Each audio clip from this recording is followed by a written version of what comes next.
Elizabeth Short, also known as the Black Dahlia, was an American woman found murdered in the Lamert neighborhood of Los Angeles, California on January 15th, 1947.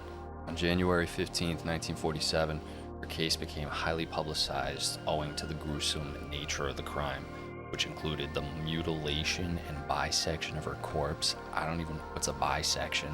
Like Terrifier stuff? Because that's a different level, dude. Like the murderers, the sickos, the psychopaths, when your brain's wired to get off from that sort of stuff, I don't even know. A native of Boston, Short spent her early life in New England and Florida before relocating to California, where her father lived. It is commonly held that she was an aspiring actress, though she had no known acting credits or jobs during her time in Los Angeles. Short acquired the nickname of the Black Dahlia posthumously, it's a Harry Potter spell, as newspapers of the period often nicknamed particularly lurid crimes. The term may have been originated from the film noir thriller The Blue Dahlia from 1946. After the discovery of her body, the Los Angeles Police Department, also known as the LAPD in case you don't know, began an extensive investigation that produced over 150 suspects but yielded no arrests. After the discovery of her body, the LAPD began an extensive investigation that produced over 150 suspects but yielded no arrests. Short's unsolved murder and the details surrounding it have had a lasting cultural impact, generating various theories and public speculation. Her life and death have been on the basis of numerous books and films, and her murder is frequently cited as the most famous unsolved murders in U.S. history, as well as one of the oldest unsolved cases in LA County. It has likewise been credited by historians as one of the first major crimes in post-war America to capture national attention. Like, I had heard the name Black Dahlia. There's got to be a great Lifetime movie on this. I mean, no wonder why this is so famous already. It's like a Betty Boop-like character, and she gets whacked, and they don't know. How do you not know who did it? Like, what? Granted, 1947, you could get away with a lot, but I'm just being dramatic. Elizabeth Short was born on July 29, 1924, in the Hyde Park neighborhood of Boston, Massachusetts, the third of 5 daughters to Cleo Alvin Short Jr. I mean, we don't gotta read the date. He lived and he died. Poor guy. It happens to us all. It's so disgusting. And his wife, Phoebe May Sawyer. Her sisters were Virginia Mae West. Dude, when they throw the years in this, it throws off my reading capability. Dorothea Schlosser, Elnora Chalmers, and Muriel Short. Short's father was a United States Navy sailor from Gloucester Courthouse, Virginia, while her mother was a native of Millbridge, Maine. The Shorts were married in Portland, Maine in 1918.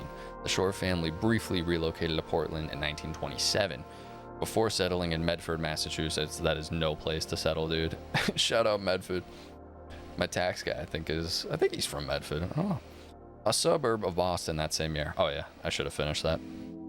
Short's father built miniature golf courses until he lost most of his savings in the 1929 stock market crash. Are you kidding me?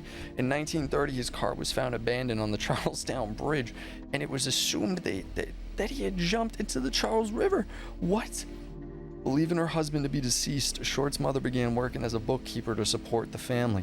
Troubled by bronchitis and severe asthma attacks, Short underwent lung surgery at age 15. That is so unfortunate. It's crazy. After which doctors suggested she periodically relocate to a milder climate to prevent further respiratory problems. Yeah, you gotta move to Cali, dude. That's why this all goes down. That's insane. I lost my place. Where am I? Climate to prevent further respiratory problems. Okay. Her mother sent her to spend winters with family friends in Miami, Florida for the next 3 years. Short dropped out of Medford High during sophomore year. That's insane, dude. Here we go, chapter. Relocation to California. This is what she looks like. Wow, this is insane. What? They spoiled it. That she gets arrested? Short's arrest photo from 1943 for underage drinking. What is going on here? She started in Medford. That's why this is all going down. In late 1942, Short's mother received a letter of apology from her presumed deceased husband, which revealed that he was in fact alive and had started a whole new life in California. In December of that year, at age 18, Short relocated to Vallejo, California. We read about Vallejo in something else, or it's in like Once Upon a Time in Hollywood, or the what's her face, dude? From Once Upon a Time in Hollywood at the end, the Tate murder. I wonder if that was Vallejo. She relocated to Vallejo, California to live with her father, whom she had not seen since age 6. At the time, her father was working at the nearby Mare Island Naval Shipyard on San Francisco Bay. I want to visit San Francisco. Arguments between Short and her father led to her moving out in January 1943. Yeah, stick it to him. Stick it to him, girl. Short took a job at the Base Exchange at Camp Cook, now Vandenberg Space Force Base. Wait, what? Vandenberg Space Force Base? Dude, Space Force is so crazy. Like, what the fuck? I think that's got to be a cover-up. That's a cover-up for the alien technology. It has to be. Like, what's flying in and out of the ocean and flying all the way up there? I also have, like, these wind sounds playing. So it sounds like I'm in a field. So I'm really immersed right now. I wish I could show you. It's a video of, like, fireflies flying in a field with a nice moonlight, and it's just breeze sounds and crickets. So she took a job at the Base Exchange at Camp Cook, now aka the space station, Space Force, near Lompoc, California, briefly living with a United States Army Air Force sergeant who reportedly abused her. She left Lompoc in mid-1943 and moved to the Santa Barbara, where she was arrested on September 23rd for drinking at a local bar while underage. Juvenile authorities sent her back to Massachusetts. Oh man, it keeps getting worse. But she returned instead to Florida, making only occasional visits to her family near Boston. While in Florida, Short met Major Matthew Michael Gordon Jr. Why does he have 7 names? A decorated Army Air Force officer of the 2nd Air Commando Group. Okay, that sounds like a sick group to be a part of, though. Like, imagine really get to say you're a part of that. I'd be like, whoa, you're a badass, dude. Who was training for deployment to Southeast Asia Theater of World War II. Yeah, that sounds like some big-time shit. Short later told friends that Gordon had written to propose marriage while he was recovering from injuries from a plane crash in India. What the hell, dude? This guy's decorated. She accepted his offer, but Gordon died in a second crash on August 10, 1945. Short's sister, Dorothea, also served in the war and was assigned to decode Japanese messages. Yo, these are all major time jobs, dude. I'm over here sitting just reading about this. These people were the real deal. In July 1946, Short relocated to Los Angeles to visit Army Air Force Lieutenant Joseph Gordon Fickling, an acquaintance from Florida, who was stationed at the Naval Reserve Air Base in Long Beach. Short spent the last 6 months of her life in Southern California, mostly in the Los Angeles area. Shortly before her death, she had been working as a waitress and rented a room behind the Florentine Gardens nightclub on Hollywood Boulevard. Short has been variously described and depicted as an aspiring or would-be actress. According to some sources, she did in fact have aspirations to be a film star, though she had no known acting jobs or credits. Yo, she's just a small town girl living in the lonely world. She's got to make it. She's got to reach out, take it. It's a leap. The murder, what murder? Prior activities. On January 9th, 1947, Short returned to her home in Los Angeles after a brief trip to San Diego with Robert Red Manley, a 25-year-old married salesman she had been dating. Manley stated that he dropped Short off at the Biltmore Hotel in downtown Los Angeles. It sounded like Jimmy from South Park, dude. Oh my god. And that Short was to meet one of her sisters, who was visiting from Boston that afternoon. By some accounts, staff of the the Biltmore recalled having seen Short using the lobby telephone. Okay, it's getting juicy. Shortly after, she was allegedly seen by patrons of the Crown Grill Cocktail Lounge at 754 South Olive Street, approximately 3/8 miles, 600 meters away from the Biltmore. Things are getting juicy. This is some Knives Out bullshit. The discovery. On the morning of January 15th, 1947, Short's naked body, severed into two pieces, was found in a vacant lot on the west side of South Norton Avenue, midway between Coliseum Street and West 39th Street. Wow, they even gave the exact longitude and latitude. I wonder if you go to it, if you feel a spirit. In the neighborhood of Lamert Park, if that's how you say that, which was largely undeveloped at the time. Okay. Short's severely mutilated body was completely severed at the waist and drained of blood, leaving her skin a pallid white. Medical examiners determined that she had been dead for around 10 hours prior to the discovery, leaving her time of death either somewhere during the evening of January 14th or the early morning hours of January 15th. The body had apparently been washed by the killer. Short's face had been slashed from the corners of her mouth to her ears, creating the effect known as the Glasgow smile. What is that? Who is this guy? What the hell is this? The Glasgow smile. What is this talking about? Oh no. Oh, there it is. A Glasgow smile, also known as a Chelsea grin smile. What? Or a Glasgow smiley? A $1.50 forced smile or Cheshire grin is a wound caused by making a cut from the corners of a victim's mouth up to the ears, leaving a scar in the shape of a smile. Dude, that is terrifying shit. Why does it also have 50 names? Like, if it has 50 different names, she had several cuts on her thigh and breasts, where entire portions of her flesh had been sliced away. The lower half of her body was positioned a foot away from the upper, and her intestines had been tucked neatly beneath her buttocks. Oh my god. The corpse had been posed with her hands over her head, her elbows bent at right angles, and her legs spread apart. No, wait, do they have what are these? Scott, 2007, you're a sick bastard, Scott.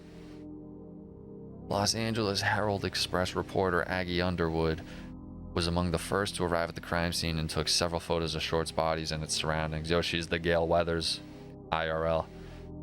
Near the body, detectives located a heel print on the ground amid the tire tracks, and a cement sack containing watery blood was also found nearby. What the hell, dude? I just kicked my computer. Autopsy and identification.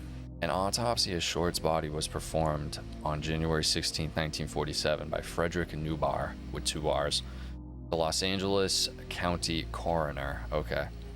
Newbar's autopsy report stated that Short was 5 feet 5 inches tall, weighed 115 pounds, and had light blue eyes, brown hair, and badly decayed teeth. Is she a cigarette smoker? There were ligature marks on her ankles, wrists, and neck, and an irregular laceration with superficial tissue loss on her right breast. Newbar also noted superficial lacerations on the right forearm, left upper arm, and the lower side of the chest. Dude, what? I'm feeling ill, Harry. I'm getting quite ill, Potter. Oh, here it is, the report. You can't read anything on that because it's like 144p, but I can't even read it. It's that bad quality. I mean, if this is the legit thing, that's crazy. Pulling a document, a saved document from 1947. That's her death certificate. I mean, this is what I'd want mine to look like at the bare minimum. Like, I know I'd be gone, but it's a cool looking death certificate. Absolutely horrific how she died, obviously. Damn, so you're telling me these bozos don't have an idea of who did this to her? She was hanging out with a bunch of military vets. They probably got them precision cutting skills to some degree. Short's body had been cut completely in half by a technique taught in the 1930s called a hemicoraporectomy. Dude, what the hell is it? That's a Harry Potter spell. And taught by who? They just say it. Oh no, yeah, that's a technique taught in the 1930s called let me try this again. Hemicoraporectomy. Who's teaching that? The lower half of her body had been removed by transecting the lumbar spine. Oh my god, between the second and third lumbar vertebrae, thus severing the intestine at the duodenum. Newbar's report noted very little ecchymiosis, bruising. All right, just say bruising then. I mean, I'm not a doctor. I guess it's good to learn words. Let me try it again. Ecchymiosis. That's what I'm gonna guess. Along the incision line. Okay, so there was bruising along the incision line, suggesting it had been performed after death. Another gaping laceration measuring 4 1/4 inches or 110 meters long for all you British motherfuckers. Long ran, longitudinal, and oh my god, dude, these words are kicking my ass. Longitudinally from the umbilicus to the super. Dude, I'm laughing now. Oh, I'm laughing. Wait, hold up. Oh my god, where's my coaster? My desk is getting absolutely sopping. Where the hell did I put it? I have one coaster, I don't know where it is. Did you hear that? My mustache got caught in the can. That hurt. The lacerations on each side of the face, which extended from the corners to the lips, were measured at 3 inches on the right side of the face and 2.5 inches on the left. This is Terrifier. The skull was not fractured, but there was bruising noted on the front and right side of her scalp, with a small amount of bleeding in the, oh my god, supracarotid space on her right side. Consistent with blows to the head, the cause of the death was determined to be hemorrhaging from the lacerations to her face and the shock from blows to the head and face. Dubar noted that Short's bum cavity was dilated 1 3/4 inches, suggesting that she might have been R-worded. I'm not gonna say it because on YouTube it'll freak out on the video. This is so violent. Parental advisory on this video, whatever it's called. Holy crap, dude, this is fucking awful. This is worse than Terrifier, honestly. This guy's the real life Terrifier. Samples were taken from her body, testing for the presence of sperm, but the results came back negative. How? Oh my god, dude, I guess it's 1947. They were still figuring out electricity. Short was identified after her fingerprints were sent to the FBI, female body inspectors. Her fingerprints were on file from her 1943 arrest. Immediately following the identification, a team of reporters from William Randolph Hearst's Los Angeles Examiner contacted her mother, Phoebe Short, in Boston over the phone. Wayne Sutton spoke with Short's mother while city editor Jimmy Richardson and Jim Murray, or Murray, whatever, sat next to him. Sutton intentionally deceived Phoebe and told her that her daughter had won a beauty contest. It was only after prying as much personal information as they could from Phoebe that the reporters revealed that her daughter had in fact been murdered. That's insane. Jim Murray would recount the infamous phone call to journalist Larry Harnish in an interview decades later. Wayne called the mother and asked all these questions and took all these notes, Murray recalled. I sat there and listened to the poor dear mother telling him about the school day triumphs. I could still see him put his hand over the mouthpiece of the old-fashioned upright phone and say, "Now what do I tell her?" Richardson screwed up his one good eye and said, "Now tell her." "You son of a bitch," Murray said, imitating Sutton. Murray told Harnish in the same interview that he was still appalled and that the incident was sharply etched in his memory. Phoebe Short initially could not believe what the reporters told her. She refused to believe that her daughter had been murdered until eventually she received confirmation from the LAPD. The Examiner also offered to pay Phoebe's airfare and accommodations if she would travel to LA to help with the police investigation. That was yet another ploy, since the newspaper kept her away from police and other reporters to protect its scoop. The Examiner and another Hearst newspaper, the Herald Express, later sensationalized the case with one Examiner article describing the black tailored suit Short wore last seen wearing as a tight skirt and a sheer blouse. The media nicknamed her the Black Dahlia and described her as an adventuress who prowled Hollywood Boulevard. Additional newspaper reports, such as the published in the LA Times on January 17th, deemed the murder a sex fiend slaying. Are you people out of your mind, dude? Fucking maniacs. The initial investigation, letters, and interviews. On January 21st, a person claiming to be Short's killer placed a phone call to the office of James Richardson, the editor of the Examiner, congratulating Richardson on the newspaper's coverage of the case and stating he planned on eventually turning himself in, but not before allowing police to pursue him further. He wants the chase, that sick maniac. It reminds me of the time some dude called into Howard Stern, and we'll never know if it was real or not, but back then, like, that type of trolling I don't think was nearly as extreme, but the dude called in and he goes, yeah, I just murdered someone. And Howard's trying to keep him on the phone mad chill, and he's like, yo, we're gonna get you to the police, buddy. And he's like, nah, I'm not going. Additionally, the caller told Richardson to expect some souvenirs of Beth Short in the mail. What? That is wild, dude. 3 days later, a suspicious manila envelope was discovered, addressed to the Los Angeles Examiner and other Los Angeles papers, with individual words that have been cut and pasted from newspaper clippings. Additionally, a large message on the face of the envelope read, "Here is Dahlia's belongings, the letter to follow."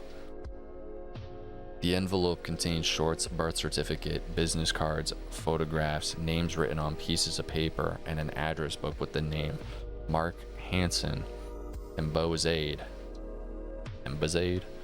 on the cover. The packet had been carefully cleaned with gasoline, similarly to Short's body, which led police to suspect the packet had been sent directly by her killer. That is wild, dude. This is crazy. This is oh my god, dude, what's his face? The villain in the new Batman movie. Was it the Riddler? Yeah, they had like a Zodiac-esque take on the Riddler in that movie. I actually haven't seen that in a long time. I gotta give that another chance. That's what he reminds me of, though. Despite efforts to clean the packets, several partial fingerprints were lifted from the envelope and sent to the FBI for testing. However, the prints were compromised in transit and thus could not be properly analyzed. Of course, dude. Why would they be? The same day the packet was received by the Examiner, a handbag and a black suede shoe were reported to have been seen on the top of a garbage can in an alley a short distance from Norton Avenue, 2 miles from the crime scene.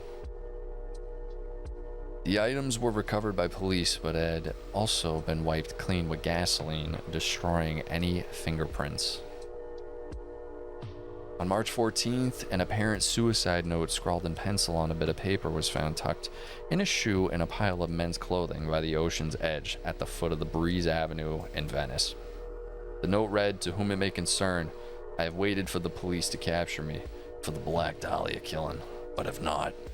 I am too much of a coward to turn myself in, so this is the best way out for me. I couldn't help myself for that, or this. Sorry, Mary." The pile of clothing was first seen by a beach caretaker, who reported the discovery to lifeguard Captain John Dillon. Dillon immediately notified Captain L.E. Christensen of West Los Angeles Police Station.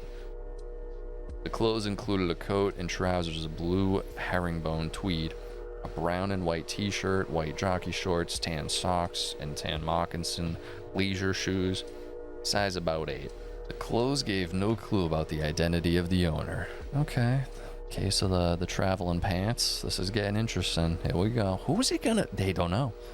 I'm getting ahead of myself. I'm thinking this is like a movie. I'm gonna get an answer to this. Apparently, maybe we will. Maybe it's like the Zodiac, where we kind of had like. Oh, but didn't they come out a couple years ago and supposedly actually find him? Because for a while there was a lot of crazy evidence on this one guy. Because if you watch the movie's amazing. Watch that. But they thought it was this one guy for the longest time. Like, we were all pointing to it, like, come on, that's him. But then apparently it wasn't. Police quickly deemed Mark Hansen, the owner of the address book found in the packet, a suspect. Hansen was a wealthy local nightclub and theater owner, and an acquaintance at whose home Short had stayed with friends. According to some sources, Hansen also confirmed that the purse and shoe discovered in the alley were in fact Short's. Ann Toth, Short's friend and roommate, told investigators that Short had recently rejected sexual advances from Hansen and suggested it as a potential motivation for him to kill her. However, Hansen was cleared of suspicion in the case. In addition to Hansen, the LAPD interviewed over 150 men in the ensuing weeks who they believed to be potential suspects.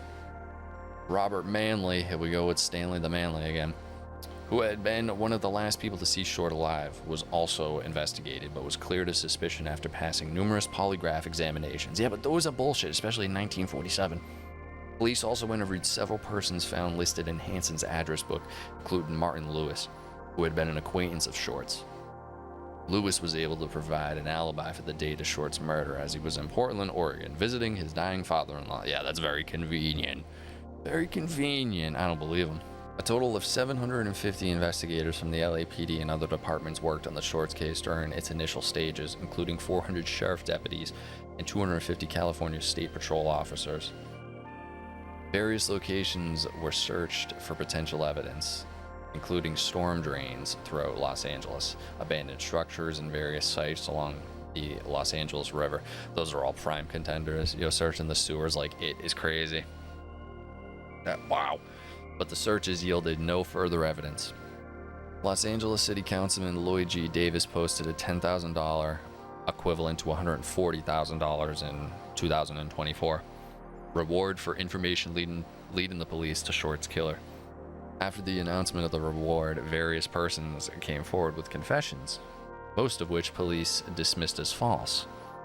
Several of the false confessors were charged with obstruction of justice. Okay, so they were bullshitting. All right. Media responses decline. Yo, that's like my card, bro. Decline. On January 26th, another letter was received by the Examiner, this time handwritten, which read, "Here it is. Turning in Wednesday, January 29th, 10 a.m. Had my fun at police. Black Dahlia Avenger." The letter also named a location at which the supposed killer would turn himself in. Police waited at the location on the morning of January 29th, but the alleged killer did not appear. Instead, at 1 p.m., the Examiner offices received another cut-and-pasted letter which had read, "I've changed my mind. You would not give me a square deal. Dahlia killing was justified." Dude, that is insane. This is way crazier than the Zodiac. I don't know, the Zodiac one's crazy. This is crazy. This is Looney Tunes Chapter 3. Holy crap, dude. You gotta be so sadistic even if you're doing it as a joke. But that's what I mean. People will like built different for the most part. I don't know, dude. This is in California too. Like all the crazy shit, like MK Ultra and everything, the Tate murders, the cults. I mean, it's so crazy, the shit that comes out of the Laurel Canyon, I think, is the other place. The graphic nature of the murder and the subsequent letters received by the Examiner had resulted in a media circus surrounding Short's murder. Both local and national publications heavily covered the story, many of which reprinted sensationalistic reports suggesting that Short had been tortured for hours prior to her death. The information, however, was false, yet police allowed the reports to circulate so as to conceal Short's true cause of death: cerebral hemorrhaging. Gotta watch out for that cerebral hemorrhaging. Further reports about Short's personal life were publicized, including details about her alleged declining of Hanson's sexual advances. Additionally, a stripper who was an acquaintance of Short's told police that she liked to get guys worked up over her, but she'd leave them hanging dry. This led some reporters, namely the Herald Express's Bevo Means, that's a sick name. Is that a name? Bevo Means? And detectives to look into the possibility that Short was a lesbian and begin questioning employees and patrons of gay bars in Los Angeles. This claim, however, remained unsubstantiated. The Herald Express also received several letters from the purported killer. I'm getting ahead of myself. Again made with cut and pasted clippings, one of which read, "I will give up on Dahlia killing if I get 10 years. Don't try and find me." What? Wait, what? "I will give up on Dahlia killing if I get 10 years. Are you saying that as a plea of like, if I give up on it, I only get a 10-year sentence? Or is he saying like, even if I only get 10 more years out of my life? What does that mean? Because if he's saying don't try and find me, how are you going to serve you 10 years if they really did give you 10 years? But they could say they'd give him that, and then they wouldn't give him that. I mean, what the hell? On February 1st, the Los Angeles Daily News reported that the case had run into a stone wall. with no new leads for investigators to pursue. The Examiner continued to run stories on the murder and the investigation, which was front page news for 35 days following the discovery of the body. When interviewed, lead investigator Captain Jack Donahue told the press that he believed Short's murder had taken place in a remote building or shack on the outskirts of LA. Definitely not the Shake Shack, and that her body was transported to the location where it was disposed of. Based on the precise cuts and dissection of Short's body, the LAPD looked into the possibility that the murderer had been a surgeon. That is... So, like, what is it? What if this person really has no connection to her? And this really was just a giant wrong place, wrong time. Yeah, the question whether he's a doctor, surgeon, or someone with medical knowledge. Okay, I mean, I guess he would be at a certain point. In mid-February of 1947, the LAPD served a warrant to the University of Southern California Medical School, which was located near the site where the body had been discovered. Oh, okay, that's real convenient. No, what the hell? Requesting a complete list of the program's students, the university agreed so long as the student's identity remained private. Background checks were conducted but yielded no results. The grand jury and aftermath. By the spring of 1947, Short's murder had become a cold case with few new leads. Sergeant Finis Brown, one of the lead detectives on the case, blamed the press for compromising the investigation through journalists probing the details and unverified reporting. That definitely played a huge part in it. That's so unfortunate. They just murky the waters. If like they imagine they actually catch him in an alternate reality. In September 1949, a grand jury convened to discuss inadequacies in the LAPD's homicide unit based on their failure to solve numerous murders. What murder? Especially those of women and children. In the previous several years, Short's being one of them. In the aftermath of the grand jury, further investigation was done on Short's past, with detectives tracing her movements between Massachusetts, California, and Florida, and also interviewed people who knew Short in Texas and New Orleans. However, the interviews yielded no useful information in the murder. What murder? I mean, at the end of the day, that's insane. Suspects and confessions. The notoriety of Short's murder has spurred a large number of confessions over the years, many of which had been deemed false. During the initial investigation, police received a total of 60 confessions not made by men. Wait, what? Oh, most made by men. During the initial investigation, police received a total of 60 confessions, most made by men. Since that time, over 500 people have confessed to the crime, some of whom had not even been born at the same time of the death. Sergeant John P. St. John, what a name, dude. An LAPD detective who worked the case until his retirement stated, "Is it amazing how people offer up a relative as a killer?" In 2003, Ralph Asdell, one of the original detectives on the case, told the Times that he believed he had interviewed Short's killer, a man who had been seen with his sedan parked near the crime scene in the early morning hours of January 15, 1947.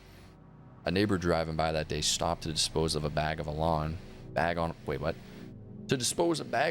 clippings in the lot when he saw a parked sedan, allegedly with its right rear door open.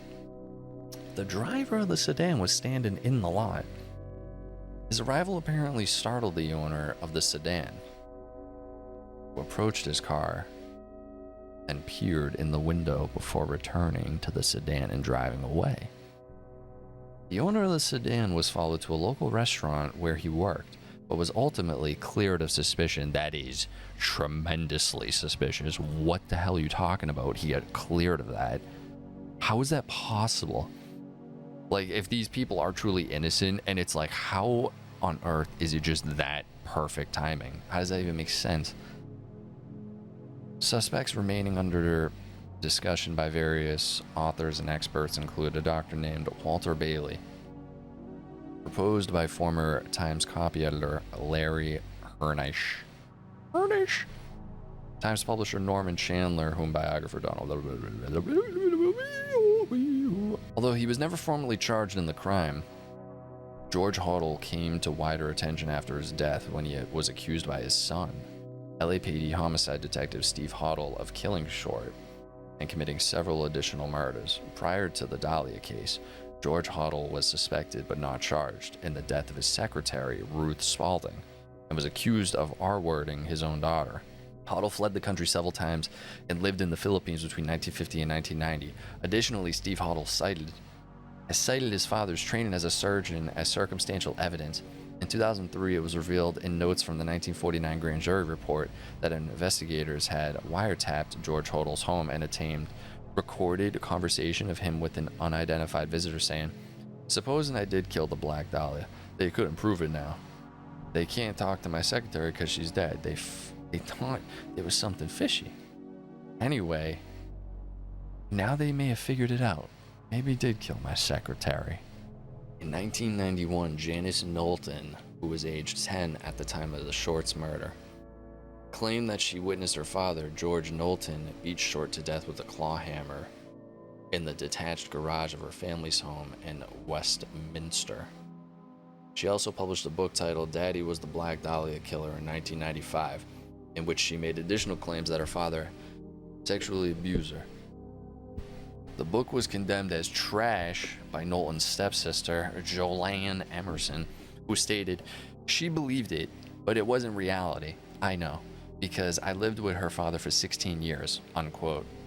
Additionally, St. John told the Times that Knowlton's claims were not consistent with the facts of the case. Yo, so who did it? Is this just a bunch of people throwing around like accusations at this point? We really don't find out. So this looks like a classic case of not figuring it out. How many of those do we got? At least back in the day, I think we've maybe gotten better. Who's like the most recent one of these? Is it the Zodiac? Yeah, I wonder if those days are gone for these types of sickos getting away with it. Absolute insanity. It sounds just straight up like a Once Upon a Time in Hollywood MK Ultra type like crazy thing. It might most likely has nothing to do with it.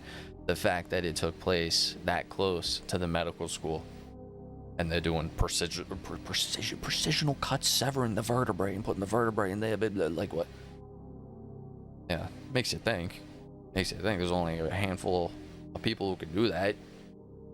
At least that's what you think. But then, like, we don't know. It could be some crazy, sick, terrified maniac just running around causing mayhem, and it just happened. It just happened. There's the other video we did of the nighttime stalker.